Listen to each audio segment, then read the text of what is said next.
Hello guys, welcome back to our YouTube channel youth academy. आज हम लोग continue करेंगे यूनियन एग्जीक्यूटिव का लेक्चर जो होगा हमारे प्रेसिडेंट। इससे पहले हम 4 लेक्चर करा चुके हैं। तो आज हम पढ़ेंगे कि ऑर्डिनेंस किसे कहते हैं in the context of president and the governor. तो इससे पहले हमने देखा था कि प्रेसिडेंट की पावर कौन से आर्टिकल्स में मिलती है, जैसे आर्टिकल 52 एंड 53। एग्जीक्यूटिव पावर जो भी है यूनियन की, वो किस में वेस्टेड है? वो हमारे प्रेसिडेंट में वेस्टेड है। तो उसमें आज कंटिन्यू कर रहे हैं हम ऑर्डिनेंस में। प्रोमulgation ऑफ ऑर्डिनेंस, ऑर्डिनेंस को कैसे लाया जाता है ये सब देखेंगे। वो लैब्स किन स्थितियों में कर दिए जाते हैं, और जो भी चीज़ें हैं जैसे कौन से आर्टिकल और कौन से अमेंडमेंट के द्वारा प्रेसिडेंट के पास वो पावर दी गई उसको हटाने की, और सेटिस्फैक्शन प्रेसिडेंट का मायने रखता है उसमें या नहीं, ये भी देखेंगे हम। तो अभी हम कंटिन्यू कर रहे हैं प्रेसिडेंट से। जो ऑर्डिनेंसेस है, ऑर्डिनेंसेस मीन्स लॉ बनाने की पावर होती है एक, जो अर्जेंसी मैटर पे इसको दी गई है प्रेसिडेंट, गवर्नर और लेफ्टिनेंट गवर्नर को। प्रेसिडेंट को आर्टिकल 123 में और गवर्नर को हमारे 213 में बताया गया। ये हम आगे स्टेप बाय स्टेप देखेंगे। अभी बस ओवरव्यू देखते हैं हम।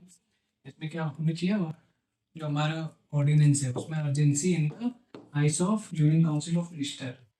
जैसे कि कोई अर्जेंसी आ गई हमारे इंडिया में कि हमें, जैसे फार्म बिल था, फार्म बिल था, उसमें क्या थी वो, पार्लियामेंट ये यूको उनके नज़रिए में वो उसमें अर्जेंसी दिखाई गई कि हाँ इसकी अर्जेंसी है हमारे भारत में या फिर हमारे पार्लियामेंट में, इसको पास होना आवश्यक है क्योंकि हमारे जो लोकसभा और राज्यसभा अभी सेशन में नहीं है।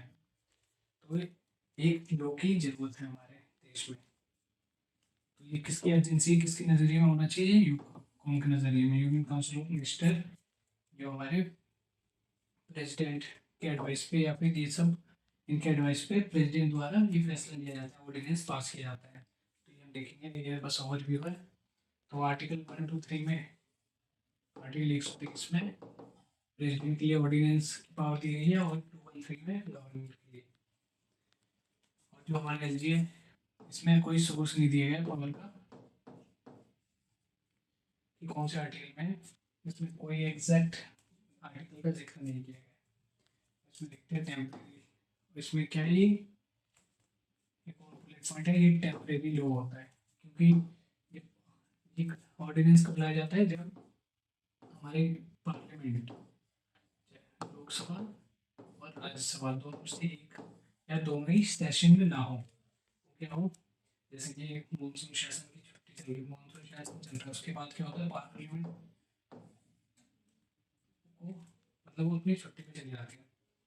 तो उसमें कोई नहीं होता, डिजॉल्व नहीं होती। डिजॉल्व मीन्स 5 साल बाद डिजॉल्व होती है, लेकिन वो सेशन में नहीं होती, अपने सत्र में नहीं होती, जिसके कारण in the ice of UCO या प्राइम मिनिस्टर की नजरिए में किसी लॉज की जरूरत हुई, किसी नियम कानून बनाने की आवश्यकता हुई, तो उस टाइम हमारे ऑर्डिनेंस लाया जाता है। तो आर्टिकल 123 122 के बिहाफ पे कौन बना सकता है, एक प्रेसिडेंट ऑर्डिनेंस ला सकता है। और स्टेट के लिए करना हो तो गवर्नर एक 213 आर्टिकल 213 के तहत ऑर्डिनेंस पास कर सकता है। तो ये क्या होता है, टेम्परेरी लॉ। तो टेम्परेरी लॉ क्यों होता है, क्योंकि जब सेशन में नहीं होता पार्लियामेंट, लोकसभा या राज्यसभा अपने सेशन में नहीं होते, तब इस लॉ को पास किया जाता है। और जैसे ही वो सेशन में होते हैं, आते हैं, जैसे मानसून सेशन खत्म होने के बाद नया सेशन, विंटर सेशन में अगर पार्लियामेंट आ गए, तो विद इन 6 वीक्स इसको पास कराना होता है पार्लियामेंट से।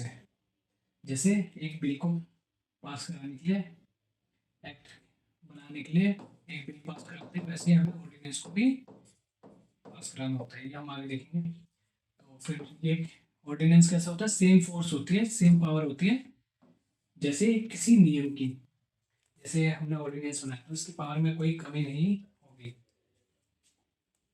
ये भी वैसे ही एक्ट करेगा जैसे कोई नियम या कानून करता है, किसके द्वारा, पार्लियामेंट के द्वारा बनाया गया नियम कानून करता है। तो देखते हैं ये कहाँ से लिया गया ऑर्डिनेंस हमारा, board from union government of India, एक 1935 से लिया गया है। The president power, the president has the power under article 123।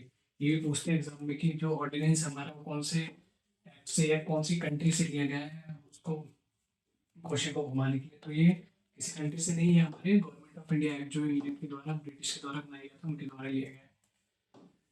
And parliament, ये सब बुलेट पॉइंट लिखने की आवश्यकता है, एग्जाम पॉइंट ऑफ व्यू से बहुत इंपॉर्टेंट है। हमने आपको एक प्रिसाइज फॉर्म में, स्पेसिफाइज फॉर्म में लिख के दिया है, ये आप नोट कर सकते हैं। The president has the power under article 123, the governor 213।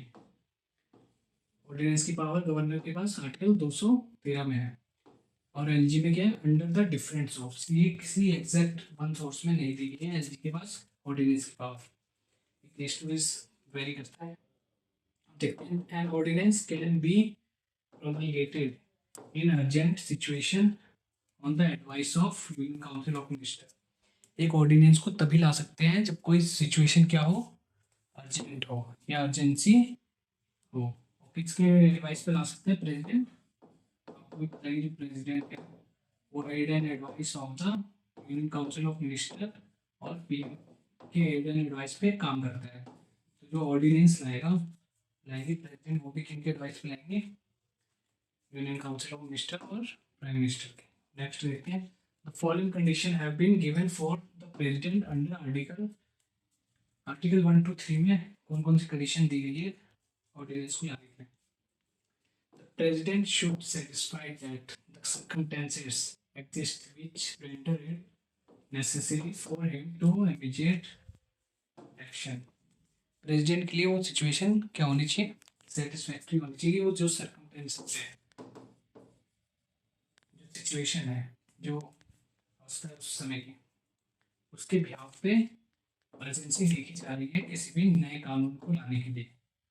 Urgency देखी जा रही है तो पार्लियामेंट भी ला सकती है, लेकिन पार्लियामेंट क्या है, सेशन में नहीं है।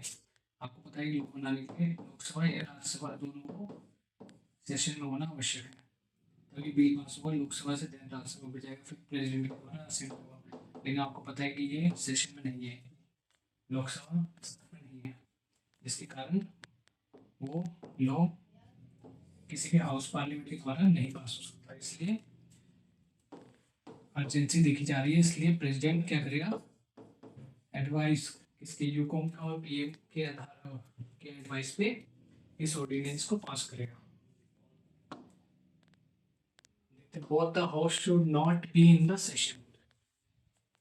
जो ऑर्डिनेंस है उसको लाने के लिए क्या होगा, कोई भी हाउस, लोकसभा हो या राज्यसभा हो, वो क्या होना चाहिए, सेशन में नहीं होना चाहिए। और दोनों में से एक भी सेशन में तब भी ऑर्डिनेंस लाया जा सकता है, क्योंकि जो नियम कानून है उसको पास कराने के लिए दोनों हाउस का सेशन में होना आवश्यक है। तो इसलिए both the house should not be in the session, can be introduce. कौन क्या है introduce, ordinance can be introduce if one house is not in the session and the other house is। अगर एक हाउस सेशन में नहीं है और एक हाउस है तब भी ऑर्डिनेंस लाया जा सकता है। इसमें ये समझाया गया, has to be, ordinance has to be approved by both the house within 6 weeks of free assembly. Important term है ऑर्डिनेंस। अगर हम ले लें, जैसे ऑर्डिनेंस लिया है, इसके बाद जब भी जो हमारा सेशन होगा लोकसभा या राज्यसभा का, जैसे हाउस में आएगा, स्टार्ट हुआ, चाहे विंटर सेशन हो या मानसून सेशन, एक दो सेशन के बीच में 6 month का गैप होता है, ये हम आगे समझेंगे। जैसे ही सेशन में आ गए, जो दो लोकसभा राज्यसभा अपने सत्र में आ गए, तो इनको पास कराना होता है इस ऑर्डिनेंस को कितने वीक्स में, 6 weeks में। अगर नहीं पास कराया तो वो क्या हो जाता है, लैप्स हो जाता है, उसकी वैल्यू खत्म हो जाती है। लेकिन जो फैसले लिए गए इनके आधार पर वो लैप्स नहीं होंगे, वो खत्म नहीं होंगे। यही समझाया गया यहाँ पे कि जब भी रीअसेंबली होगी लोकसभा या राज्यसभा की, दोनों की विदिन 6 weeks में हमें क्या कराना होगा, उसको पास कराना होगा दोनों हाउस से। अब देखते हैं, an ordinance will lapse in following condition. जो हमारा ऑर्डिनेंस है वो कब लैप्स किया जा सकता है या किन कंडीशन में लैप्स कर सकते हैं। इफ विथड्रॉन बाय द, पहली कंडीशन होगी जब प्रेसिडेंट के द्वारा खुद ही उस ऑर्डिनेंस को वापस ले ले, विड्रॉन बाय द प्रेसिडेंट। ये सब इम्पोर्टेंट टर्म है, आपको लिखने की आवश्यकता है, you can note it down and screenshot. Withdrawn by the president, president के द्वारा वापस ले लिया गया। If not passed with in 6 weeks, या फिर 6 वीक्स के जो रीअसेंबली बोर्ड कहा था ना हमने कि रीअसेंबली करवाया गया, तो उसको ऑर्डिनेंस को पास कराना होता है हमें लोकसभा राज्यसभा से। अगर वो विद इन 6 वीक्स में पास नहीं हुआ, रीअसेंबली हुई हमारी लोकसभा राज्यसभा की, और 6 वीक्स से ज़्यादा हो गई, तो वो क्या हो जाएगा, लैप्स हो जाएगा, उसकी वैल्यू खत्म हो जाएगी। If the resolution passed in both the house for disapproving, या फिर एक रेजोल्यूशन पास किया गया किसमें, लोकसभा और राज्यसभा दोनों में, कि हम इस ऑर्डिनेंस को नहीं मानते हैं, डिसअप्रूव करते हैं इस ऑर्डिनेंस से, तब भी उस कंडीशन में क्या होगा, जो हमारा ऑर्डिनेंस होगा वो लैप्स कर जाएगा। नेक्स्ट देखते हैं, what can be ordinance do, एक ऑर्डिनेंस क्या कर सकता है। तो उसमें देखते हैं, an ordinance has the same force and the effect as an act of parliament. जैसे पार्लियामेंट लॉ बनाती है, लेजिस्लेचर हमारी जिस प्रकार की लॉ बनाती है, वैसे ही लॉ एक ऑर्डिनेंस के द्वारा भी बना सकते हैं बाकायदा। बस और जो ऑर्डिनेंस है हमारा, वो क्या नहीं कर सकता, वो एक किसी भी कॉन्स्टिट्यूशन को, हमारे कॉन्स्टिट्यूशन को अमेंड नहीं कर सकता, उसमें बदलाव चेंजेस नहीं ला सकता आर्टिकल 360 के बिहाफ पे। तो यही बताया गया यहाँ पे, एन ऑर्डिनेंस बाकी सब कर सकता है जो एक पार्लियामेंट के पास पावर होती है लॉ बनाने की, वो सेम पावर और एक ऑर्डिनेंस में भी होती है। ये समझाया गया, it is a subject to same limitations which is law passed by parliament, और उसमें वही लिमिटेशन होती है जो एक पार्लियामेंट में लॉ बनाते समय एक लोकसभा का एमपी या राज्यसभा एमपी फेस करता है, वही लिमिटेशन एक ऑर्डिनेंस भी फेस करती है, कि वो बेसिक स्ट्रक्चर या कॉन्स्टिट्यूशन को के मूल ढांचे को क्या नहीं कर सकता, उसको टच नहीं कर सकता। तो कौन कौन सी limitation, therefore an ordinance can not violate the constitution, ordinance क्या नहीं कर सकता, वायलेट नहीं कर सकता इसको, कॉन्स्टिट्यूशन को और बेसिक स्ट्रक्चर को, बीएसडी हम देखेंगे आगे आने वाली क्लास में बेसिक स्ट्रक्चर क्या है, केशवानंद भारती की इसमें क्या वर्ग दी गई, तो इसमें ये समझाया गया। नेक्स्ट देखते हैं, एन ऑर्डिनेंस में हैव रेट्रोस्पेक्टिव इफेक्ट और में मॉडिफाई और repeal any act of the parliament. जो हमारा ऑर्डिनेंस है वो क्या है, retrospective effect. Retrospective effect means कोई भी पुराने समय में लॉ बनाया गया उसको भी चेंज कर सकता है, उसमें भी बदलाव ला सकता है। इसको हम रेट्रोस्पेक्टिव को जब फंडामेंटल राइट्स पढ़ेंगे तब भी देखेंगे चेंजिंग इफेक्ट क्या होता है, retrospective application of the law क्या होती है, सब अभी इतने काफी है। और मॉडिफाई, किसी भी मॉडिफाई कर सकता है, उसमें बदलाव ला सकता है, रिपील कर सकता है इसको, कोई भी पार्लियामेंट के लॉ को, इवन अनदर ऑर्डिनेंस, या फिर किसी एक ऑर्डिनेंस दूसरे ऑर्डिनेंस को मॉडिफाई रिपील भी कर सकता है। यही समझाएंगे यहाँ पे। और इट में alter amend a tax law, एक टैक्स लॉ को भी बदलाव, उसमें भी बदलाव कर सकता है कौन, ordinance. However it can not amend the constitution, important term है, कॉन्स्टिट्यूशन में क्या ऑर्डिनेंस बदलाव कर ला सकता है, तो कॉन्स्टिट्यूशन में अमेंड नहीं कर सकता।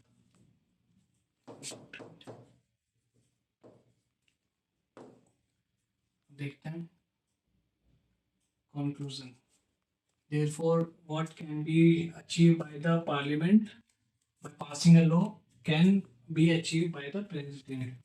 इसमें ये समझाएगा कि जो भी पार्लियामेंट कर सकती है लॉ बना के, क्या करता है प्रेसिडेंट भी कर सकता है एक ऑर्डिनेंस पास करके, ऑर्डिनेंस पास करके। therefore what, ये कंक्लूजन है हमारे ऑर्डिनेंस का conclusion. What can be achieve by the parliament, Lok Sabha या राज्यसभा या एमपी के द्वारा हमारे जो भी अचीव किया जा सकता है एक लॉ बना के, वही अचीव किया जा सकता है हमारे प्रेसिडेंट के द्वारा बाय पासिंग एन ऑर्डिनेंस। जो ऑर्डिनेंस है वो किनके बिहाफ पे, किनके एडवाइस पे करता है, यूकॉम यूनियन काउंसिल ऑफ मिनिस्टर और हमारे प्राइम मिनिस्टर के एडवाइस पे। देखते हैं नेक्स्ट टॉपिक है हमारा, as per the Lok Sabha rule the government has to lay on the table statements explaining the circumstances. तो इसमें एक लोकसभा रूल में हमारे बताया गया है कि गवर्नमेंट हैज टू, मतलब गवर्नमेंट को हमें बताना पड़ेगा, जो हमारी गवर्नमेंट है उसको हमारे लोकसभा या राज्यसभा के सेशन में एक स्टेटमेंट जारी करनी होगी कि जो सर्कमस्टेंसेस थे वो ऑर्डिनेंस लाने के हक में थे, उसके हित में थे। तो ये बताया गया है लोकसभा रूल में, ये एग्जाम पॉइंट ऑफ व्यू से बहुत इंपॉर्टेंट है कि वो ऑर्डिनेंस अपने मनमाने तरीके से नहीं ला सकती, उनको बताना पड़ेगा कि इमरजेंसी थी, सर्कमस्टेंसेस थे उस प्रकार के कि ऑर्डिनेंस लाना आवश्यक था उस समय। हम देखते हैं table statement explain the circumstances that lead to promulgation of an ordinance. Promulgation ordinance लाने के क्या हो रहे थे, सर्कमस्टेंसेस ऐसी सिचुएशन बन रही थी। Discussion takes place in the house, और डिस्कशन कहाँ होगी, हाउस में होगी, चाहे वो लोकसभा हो चाहे राज्यसभा हो। An ordinance is ordinance such a system establish parliament control over ordinance. तो उसने बताया डिस्कशन टेक्स प्लेस, डिस्कशन कहाँ होगी, हाउस में होगी। अब बिल रिप्लेसिंग एन ऑर्डिनेंस, एक उसके बाद एक बिल बनाना पड़ेगा जो ऑर्डिनेंस को क्या करे, रिप्लेस करे। इसी में एक और महत्वपूर्ण टर्म है कि इसमें से इस ये जो ऑर्डिनेंस है उसको हमें डिस्कस क्यों करना पड़ेगा पार्लियामेंट में, क्योंकि जो हमारा सिस्टम है वो पार्लियामेंट्री फॉर्म ऑफ गवर्नमेंट है, ना कि प्रेसिडेंशियल फॉर्म ऑफ गवर्नमेंट। तो यहाँ प्रेसिडेंट की भूमिका उतनी नहीं, इसलिए कंट्रोल किसका, पार्लियामेंट का, दिखाने के लिए कि वो सबसे सर्वोच्च है। तो जो ऑर्डिनेंस है उसको डिस्कस करना पड़ेगा हमारे पार्लियामेंट में, चाहे लोकसभा हो चाहे राज्यसभा। तो ये कंट्रोल दिखाने के लिए, control over ordinance, parliamentary control over ordinance, ये दिखाने के लिए सेशन में डिस्कस करना पड़ेगा। If an ordinance allowed to lapse without being placed before the parliament, then the acts done completed before it calls operate shall remain fully valid। अगर कोई भी ऑर्डिनेंस क्या हुआ जाता है, लैप्स कर दिया जाता है, क्या नाम है, सेशन में दिखाए बगैर, तो क्या जो भी फैसले लिए जाते हैं उस लॉ के अंतर्गत या उस लॉ के अंडर, तो वो क्या होंगे, फुल्ली वैलिड होंगे। तो इसमें एक और केस का जिक्र है, इसको हम आगे देखेंगे आपसे ऊपर 1970। इसमें क्या बताया गया है कि जो जुडिशियल रिव्यू है, क्वेश्चन क्या आया था कि जुडिशियल रिव्यू कर सकते हैं हम किस में, ऑर्डिनेंस में, तो इसका आंसर क्या है, कर सकते हैं, लेकिन क्या है, लिमिटेड मैनर में। Judicial review is applicable but in limited manner. ये इंपॉर्टेंट क्वेश्चन है कि ऑर्डिनेंस में क्या है, जुडिशियल रिव्यू एप्लीकेबल है बट किसमें है, सीमित अवस्था में। देखते हैं, Kishan Kumar Singh was 2017 supreme court will review an ordinance in 2 rounds।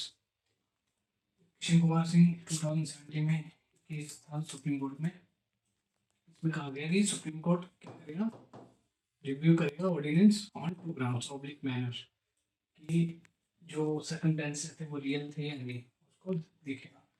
और सेटिस्फैक्शन मटेरियल और सिचुएशन में ऐसे नहीं, क्योंकि बहुत ही सब्जेक्टिव होता है कोई भी सर्कमस्टेंसेस, तो उसके लिए कोई वैलिड प्रूफ होना आवश्यक है, तो वो मटेरियल भी होना आवश्यक है, जैसे कोई डॉक्यूमेंट हो या जो भी उसको एक वैलिड करार दे कि हाँ सर्कमस्टेंसेस एकदम सही था, अवस्था बन रही थी, वैसी व्यवस्था बन रही थी जिसमें ऑर्डिनेंस लाने की आवश्यकता थी, तो उसमें मटेरियल होना आवश्यक है।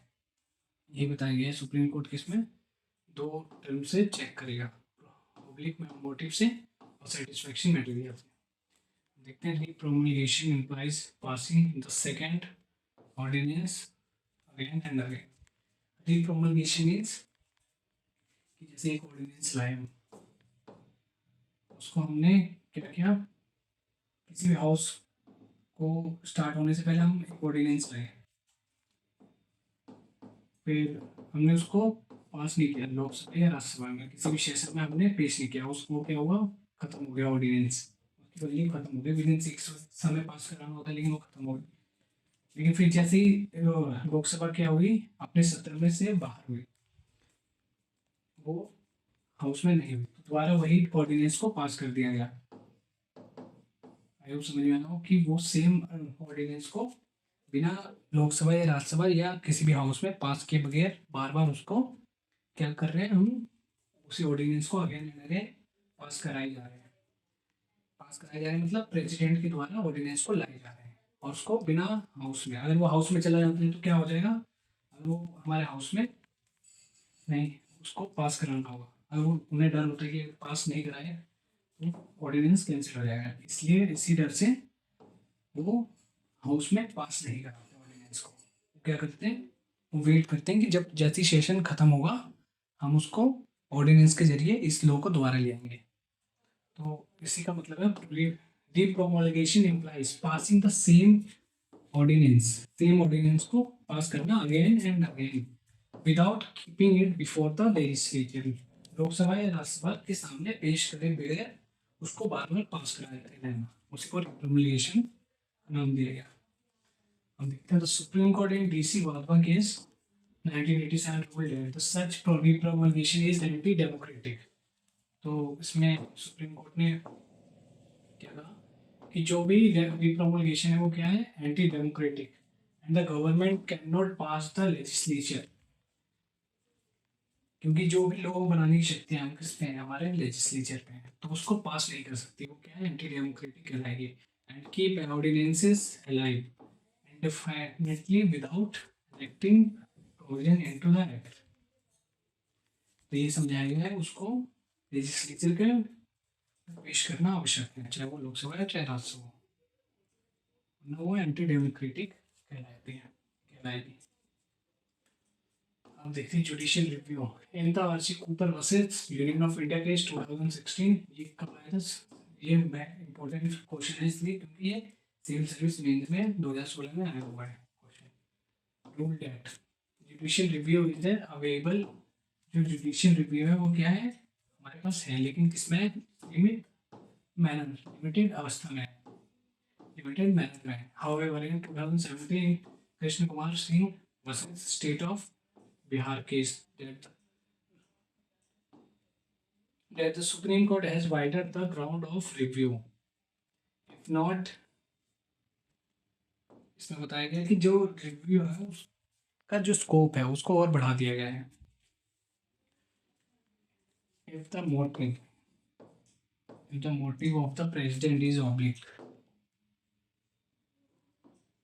जो प्रेसिडेंट का मोटिव है वो क्या होना चाहिए, ऑब्लिक होना चाहिए, और उसके पास ऐसे क्या होना चाहिए, ये सेकंड है हमारा satisfaction material, whether the president or the governor had any material to arrive at the satisfaction that can be ordinances was necessary। उनको बताना पड़ेगा कि ऑर्डिनेंसेस नेसेसरी था, उनके पास कोई डॉक्यूमेंट होना चाहिए वैलिड जो इसको बताए। अब देखते हैं इसमें 38 कॉन्स्टिट्यूशनल अमेंडमेंट एक्ट, ये भी अमेंडमेंट क्या है, इंपॉर्टेंट है, जो भी हमने सारे टर्म बताए वो सारे इंपॉर्टेंट है एग्जाम पॉइंट ऑफ व्यू से। तो इसमें देखते हैं 38 constitutional amendment 1978 makes the satisfaction of the president final and the conclusive। इसमें बताया गया जो 38वां अमेंडमेंट था हमारा, संशोधन था, उसमें क्या करा था, जो प्रेसिडेंट है हमारा, बस अगर ऑर्डिनेंस लाना हो तो प्रेसिडेंट की सेटिस्फैक्ट्री, प्रेसिडेंट जो हमारे राष्ट्रपति उनका सेटिस्फैक्शन ही काफ़ी था हमारे इसमें कॉन्स्टिट्यूशनल अमेंडमेंट के बिहाफ पे, लिहाज से कि उनका सेटिस्फैक्शन मिल गया, काफ़ी है कि हाँ इस समय लाने की आवश्यकता थी, बस खत्म। लेकिन इसको बाद में क्या करा, चेंज करा, और ये पहले ये जुडिशियल रिव्यू भी इसमें एप्लीकेबल नहीं था, लेकिन अब क्या है, जुडिशियल रिव्यू एप्लीकेबल है लेकिन इन लिमिटेड मैनर। फिर 44 कॉन्स्टिट्यूशनल अमेंडमेंट एक्ट आया जिसने इस प्रोविजन को डिलीट कर दिया कि सेट नहीं, जो प्रेसिडेंट है उसका सेटिस्फैक्शन ही काफ़ी नहीं है, उसको क्या होना चाहिए, ऑब्लिक मोटिव होना चाहिए, और उसके बाद डॉक्यूमेंट होनी चाहिए वैलिड कि वो बता सके कि ऑर्डिनेंस लाना आवश्यक था उस समय। अब देखते हैं the maximum duration of which implement within being placed before legislature. एक ऑर्डिनेंस कब तक वैलिड होगा, ये क्या है, 6 मंथ प्लस 6 वीक्स। 6 मंथ इसलिए कहा क्योंकि जो 2 सेशन होते हैं हमारे, मॉनसून सेशन होते हैं, विंटर सेशन, समर सेशन, तो 2 सेशन के बीच में कितना गैप होता है, 6 मंथ का। जैसे हम अभी 6 मंथ से पहले 6 मंथ से पहले एक ऑर्डिनेंस हमने जारी किया, जैसा हमें अभी हो रहा है यहाँ पे जनवरी में जारी किया एक ऑर्डिनेंस। तो अभी सत्र में नहीं है, लेकिन 6 महीने बाद क्या होगा, हमारे जो लोकसभा राज्यसभा हाउस होंगे वो सत्र में होंगे, तो जुलाई में होंगे। तो 6 महीने तक ऑर्डिनेंस क्या होगा, वैलिड होगा, उसमें कोई भी हस्तक्षेप नहीं कर सकता until unless जब तक वो कॉन्स्टिट्यूशन को वायलेट नहीं कर रहा, उसके प्रोविजन को या फिर बेसिक स्ट्रक्चर को वायलेट नहीं कर रहा। तो ये तो 6 मंथ हो गए, लेकिन जैसे ही वो सेशन में आए तो उसको 6 वीक्स और मिलते हैं। विद इन 6 वीक क्या होंगे, उसे जो हाउस है उनके सामने रिप्रेजेंट करना पड़ेगा उस ऑर्डिनेंस को, उसका हाउस से पास कराना पड़ेगा, तभी वो एक एक्ट के रूप में या बिल एक्ट के रूप में काम करेगा, नहीं तो ये क्या हो जाएगा, लैप्स हो जाएगा। तो यही बताया गया है, ये 6 मंथ प्लस 6 वीक्स इसकी ड्यूरेशन होती है, क्योंकि 2 सेशन के बीच में कितना गैप होता है, 6 मंथ का। तो 6 मंथ तक क्या होते हैं, ऑर्डिनेंस को वैलिड करार दे सकते हैं। तो आई होप आज की क्लास समझ में आई हो। इसको आगे हम कंटिन्यू करेंगे, आगे हम देखेंगे कि प्रेसिपिटेशन क्या है, pardoning power of the governor and the president. तो कोई भी डाउट हो तो you can raise in a comment section the next class में।